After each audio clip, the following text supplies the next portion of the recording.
ये कहानी 1965 की, 1965 75, मतलब अरे करीब करीब 60 साल हो गए, 60 साल पुरानी कहानी है। ये तब की बात है जब चाइना अपना न्यूक्लियर आर्सेनल डेवलप कर रहा था, न्यूक्लियर आर्सेनल बना रहा था। सीआईए को इसकी भनक लग गई। ऑफ कोर्स सीआईए को पता, सीआईए ने चाइना पे नजर रखने के लिए एक मास्टर प्लान ये था कि हमें चीनियों का जहां ये हिसाब किताब बन रहा, हमें इस पे नजर रखनी, इस पे नजर रखनी है, तो we have to listen to what these Chinese are doing.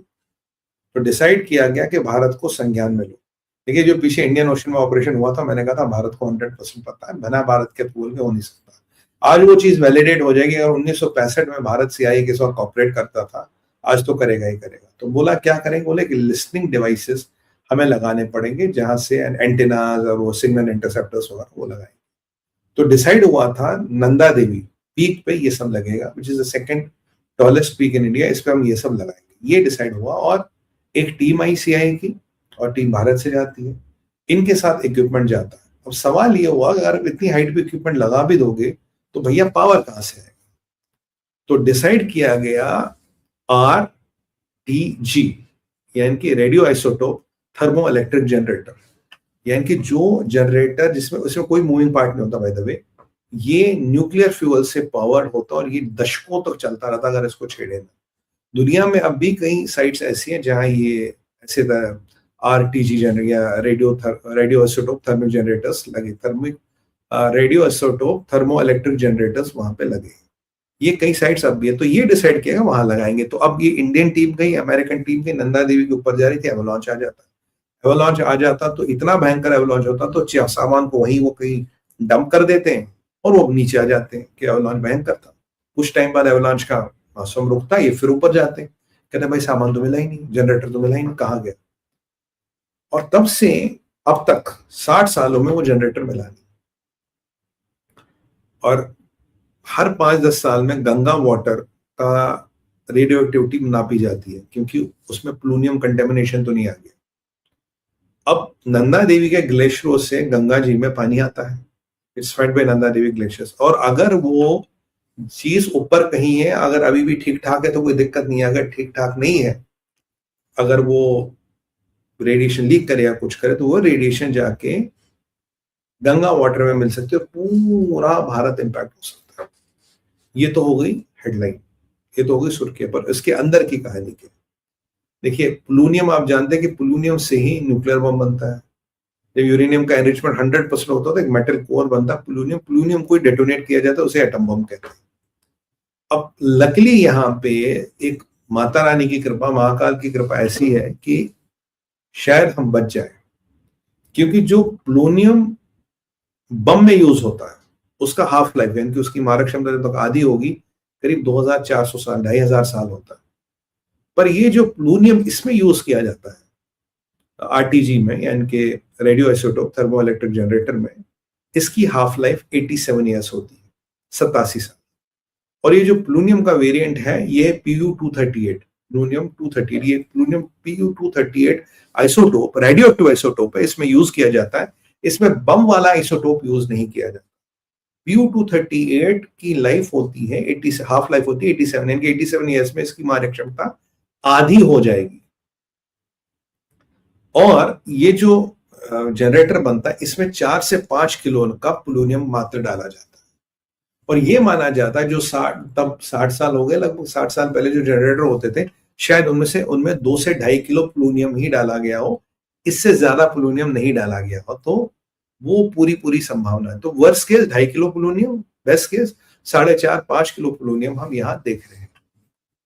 But प्लूनियम है, रेडियो एक्टिव, हाफ लाइफ तो भाई 87 ईयर्स है। अब आप लोग सोच रहे होंगे, अगर लीक हुआ, अगर समस्या हुई तो क्या होगा? सोच रहे हो नहीं सोच रहे? बताओ, anybody wants to take a guess क्या होगा? Can anybody wants to take a guess? तब तक मैं जरा I will have a sip of my tea. अगर रिएक्शन हुआ तो क्या होगा? प्लूनियम है, क्या होगा? प्लूनियम कंटामिनेशन बहुत सॉलिड होती है। 96 में सीआई का ऑपरेशन का नाम ऑपरेशन हैट। जी। Radio active water. जी। और लैंड टू बिकम ड्राई। और वर्ल्ड वॉर और चलिए मैं इसको जरा टेक्निकली ब्रेकअप करता हूं। तो मैंने इसका अध्ययन किया। लकीली, जय महाकाल, ये जो PU-230 होता था ये वाटर सॉल्युबल नहीं है। ये वाटर सॉल्युबल नहीं, ये पानी के साथ घुलेगा नहीं। अगर वाटर सॉल्युबल हो और आप पियो, कहानी हो। PU-238 ये इसका जो होता है ना आइसोटोपी हेवी है, ये पानी की सतह पे बैठ जाएगा। जो मड है, जो उसमें नीचे पेड़ पौधे, उनके साथ ये चिपक जाएगा। तो पर अगर कोई जीव जंतु है जो सी बेड से या सॉरी रिवर बेड से कुछ खाता है, उसकी बॉडी में आ जाएगा। और आपने जीव जंतु को खा लिया तो आपकी बॉडी में भी आ जाएगा। तो भैया मांसाहार सोच लो। पहली बात तो ये बता दें। दूसरी बात, ये अगर रिवर में मान लीजिए फ्लड आ गया, ठीक है, रिवर का पानी उतर गया, फिर जो उसकी मड़ या कीचड़ बचती है उसमें ये होगा। और अगर मान लीजिए गंगा जी कंटेमिनेट भी हो जाती है, जिसका पूरा चांस है, पर because it is not water soluble, because ये पानी के नीचे बैठ जाएगा, तो अगर मान लीजिए किसी मतलब फ्लड प्लेन्स में या कहीं कंटेमिनेशन हो भी गया, अगर किसी ने खा भी लिया, तो it is not immediate death. Death is by cancer. Cancer बढ़ेगा और लोग मरने लगेंगे। अगर कैंसर अचानक किसी क्षेत्र में बढ़ा जहां रिवर चलता, तो मान लीजिए ये पोलोनियम की वो हो गई। और दूसरी बात आपको बताऊं, मैंने जो असेसमेंट इसका किया है, समझा भी, ऐसा नहीं कि करोड़ों लोग मरेंगे, but yes, lakhs of people can be affected. Lakhs of people can be affected, लाखों लोग इंपैक्टेड हो सकते हैं। और भाइयों बहनों, इसमें भी एक पेज, एक थ्योरी ये भी कहती है कि भारत ने ये जनरेटर रिकवर कर लिया और अमेरिकनों को बुद्धू बना दिया। ये भी संभावना कि ये कभी जनरेटर खोया ही नहीं।